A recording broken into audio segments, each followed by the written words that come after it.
Donald Trump's former White House spokesperson Sarah Huckabee Sanders has won governor's race in a heavily Republican Arkansas, as per U.S. media reports. As per the early results that are coming in, Donald Trump's former White House spokesperson Sarah Sanders has won governor's race in the Republican Arkansas.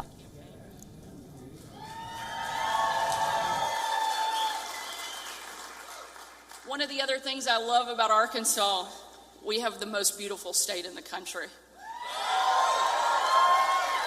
There's a reason we're called the natural state.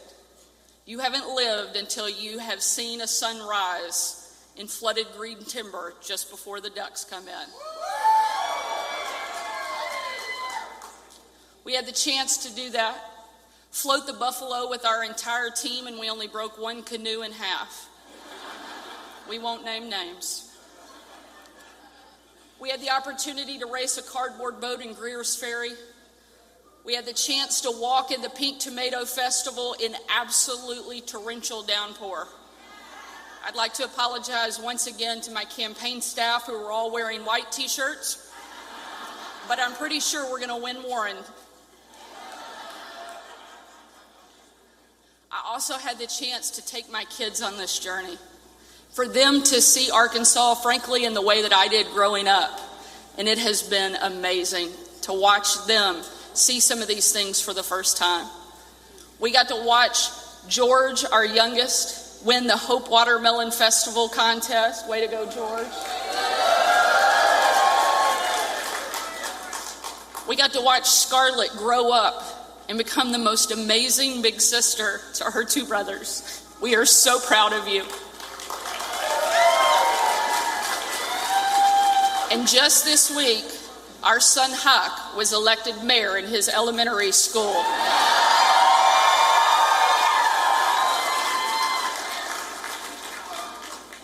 But at the end of the day, this campaign was never about me. It was about each of you. It was about all of the people across the state of Arkansas, the people who showed up at our events, the people who made calls, the people who knocked doors, and frankly, even the people who did not vote for me. This election is about taking Arkansas to the top. I know that Arkansas can be first, and I'm committed to being the leader that takes us there. I can't tell you how thankful I am for the people in this room who got us to this moment. I'm so thankful for the most amazing campaign staff you could ever imagine, who have put in tireless hours, listened to me complain about more than one or two things, and never once back down from the fight that we were in over the course of 2 years. Thank you to our amazing campaign staff who are all over this room tonight.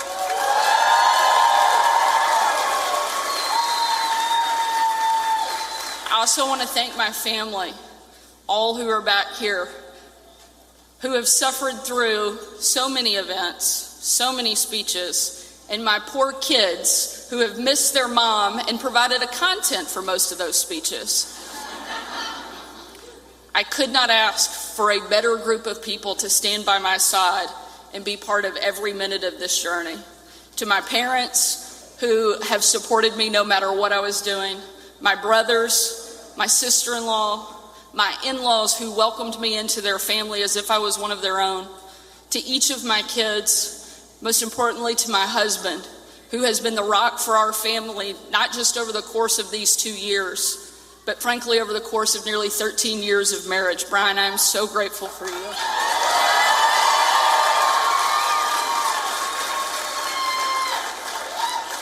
And thank you so much to the people of Arkansas who've entrusted this responsibility to me.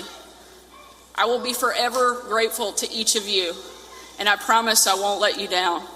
I will never, ever forget who and what we are fighting for, because I have three little reminders, Scarlett, Huck, and George, who are going to hold me accountable and remind me that every single decision I make as governor will have a direct impact on their life and the life of every kid in Arkansas. That is not at all something I take lightly, but it is something I know I'm ready to take on. I look forward to being Arkansas's very best governor for the next 8 years. Thank you so much. God bless you. God bless our great state. Thank you. Thank you.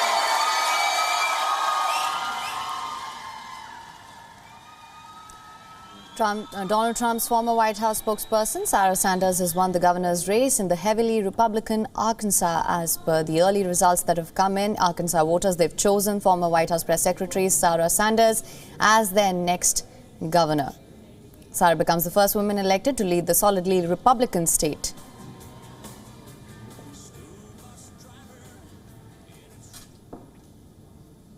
And millions of Americans are voting in the crucial midterm elections. As you know, polls have closed in multiple states. Early results are coming in. In the latest, incumbent Florida governor has also managed to hold on to his seat. Ron DeSantis is tipped for a potential candidate for the 2024 presidential election, seen as the rising star of America's political right. Former President Donald Trump flew to his home states to even root for him. But the cracks between the two are clear as day. During one of Trump's rallies, he even called the governor Ron DeSanctimonious. Results are coming in from the state of Massachusetts as well. U.S. networks are reporting that Massachusetts has elected Democrat Maura Healey as governor. Healey will be, in fact, America's first openly lesbian governor. 51-year-old Healey flipped the seat from Republicans. She has comfortably defeated rival Jeff Dale, according to U.S. media reports here.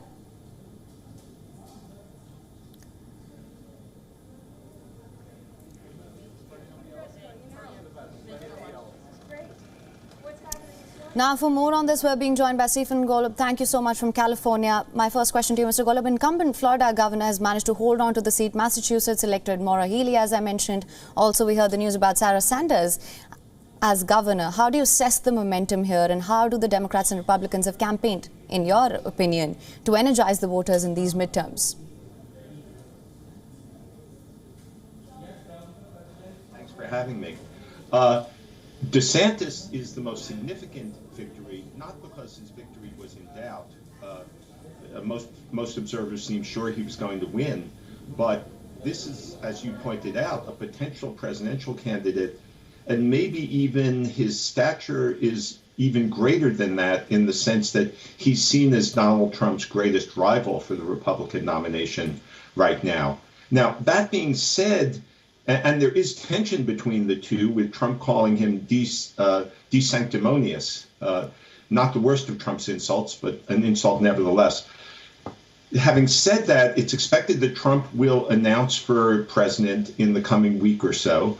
And if DeSantis doesn't do well against him in the primaries, or just doesn't seem to be doing well even leading up to the primaries, the state-by-state votes, by which Republicans pick their nominee, I would not be surprised if DeSantis steps down, steps back, makes peace with Trump.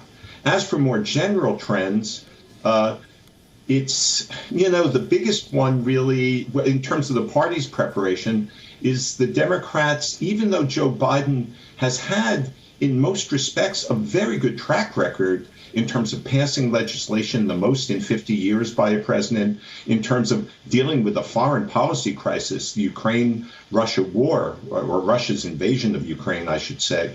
He's dealt with that very well. He's down in the polls, and that's dragging the Democrats down. In terms of the Democrats' strategy, perhaps they should have focused more on the economy and focused more on holding the Republicans partly responsible for the inflation that's plaguing the U.S. economy, as it is much of the world. But that's second guessing at this point. Right. Mr. Golub, I'm going to have to ask you to stay on with us. Thank you so much for your insight on that. Just going across to our correspondent, Susan Tehrani, who's joining us from New York. Susan, early reports are coming in. We heard the news about Sarah Sanders. Florida Governor Ron DeSantis has managed to hold on to his seats. Also, Maura Healey in Massachusetts. What can you tell us? Yeah, we're also hearing that Marco Rubio is also clinching to his Senate seat in Florida as well.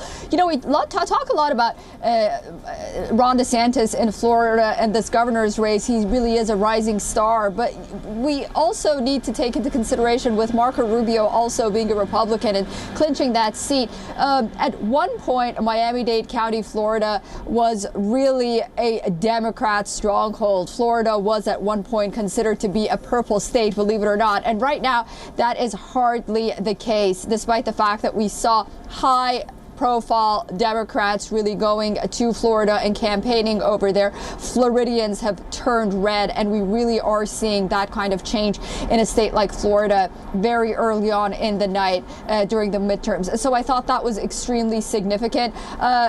Very tight nail-biter races continue as the numbers come in places like Georgia as well. New Hampshire is very interesting. We're watching it, although many votes haven't been counted yet. We did talk about a possible blue mirage.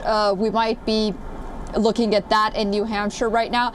So it's going to be a long night, perhaps a long couple of days, if not weeks. But I think regarding Florida, that was really interesting. Right. Absolutely, Susan. Mr. Golub, coming back to you now.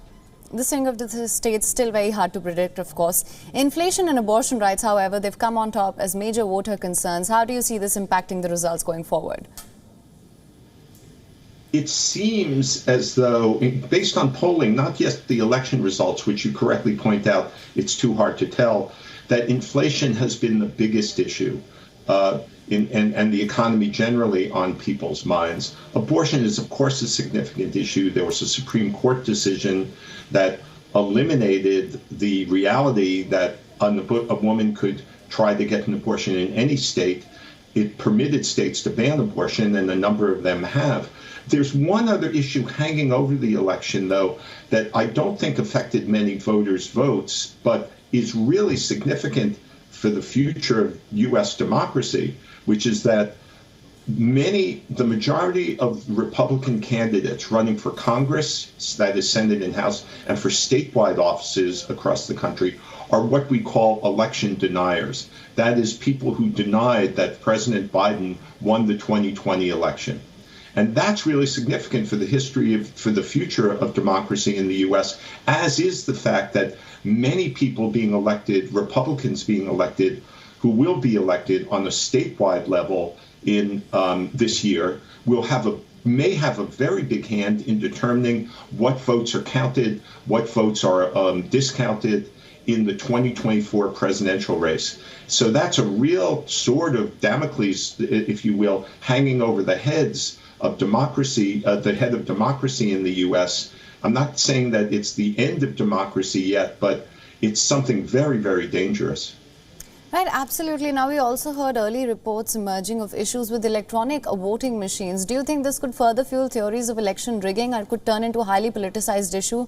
Because you did talk about election deniers earlier as well.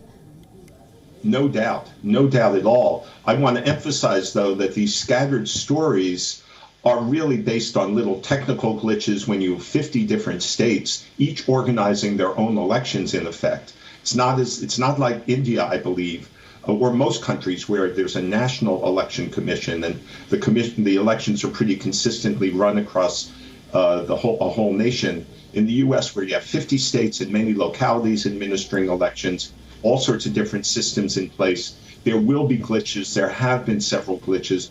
But to get back to your very good question, what people on the far right will do, the far right of the Republican Party, whether online or otherwise, including Donald Trump himself, come to think of it, is make it seem like these were intentional, like Republican votes are being excluded or being blocked.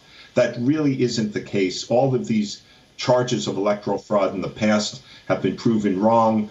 Judges, both Republican and Democrat, both Trump appointed and otherwise, have discounted these kinds of charges of electoral fraud. But it will be an issue. There will be lots of upset and charges based on these technical glitches, charging that, no, there's more to it, falsely charging that there's more to it. There's some kind of conspiracy going on. Right, absolutely. Susan, coming back to you with the same question. We discussed this earlier as well. There are issues emerging with electronic voting machines as well. And as per Mr. Golub, this could turn into a highly politicized issue. From what you're seeing on ground, do you see any sort of trend here emerging? Not so much a trend, but I think that the fact that people have the ability to question the accuracy and results of elections is not really an issue. I think it's been overblown. If people went, for example, to Maricopa County during the midterms just today and there were glitches in the machines, then they had the right to complain because they weren't able to vote. That's not a far-right conspiracy. They were standing in line, they were turned away, and they went home because they just wouldn't want to stand in line anymore. So until these machines have problems, unfortunately, there is going to be discussion and talk of whether or not, there's going to be problems with voting or not. Yes, there are going to be paper ballots, but ultimately, political leaders may try to gain points out of this. They may try to rally around this issue, although the issues might not be, as big enough to sway election in one way or the other. But even, as I've mentioned earlier, an outlet, a nonpartisan outlet like Politico, on the eve of the election, raised concerns about these machines. So it's no surprise that people would have concerns. In Pennsylvania, actually, the machines ran out of ink. So, right.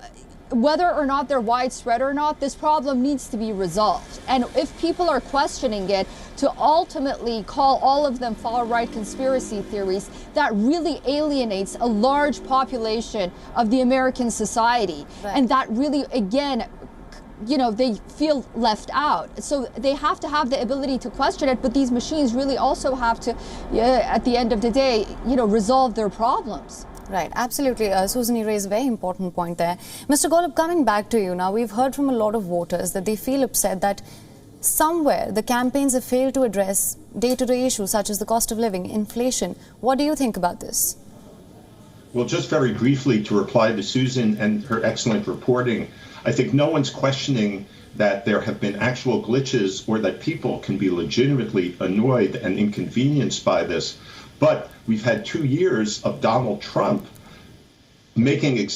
capitalizing on exactly the kinds of things, small glitches or manufacturing stories out of whole cloth to make it seem like these kinds of problems are proof of a conspiracy or proof of Joe Biden stealing the election. We had a January 6th insurrection where a mob inspired by Trump, practically led by him, took over the U.S. Capitol. So the fact that glitches occur is a reality. The fact that people may get annoyed by it is a reality. But the real danger here, and this is not an unfair accusation or an unfair conclusion, is that Donald Trump and others will exploit this to try to charge that the U.S. democracy is broken and that he should be in charge and that the Democrats are trying to steal the election. Now, to get back to your question about the issues at play, certainly inflation is a very big issue. The economy is probably the leading issue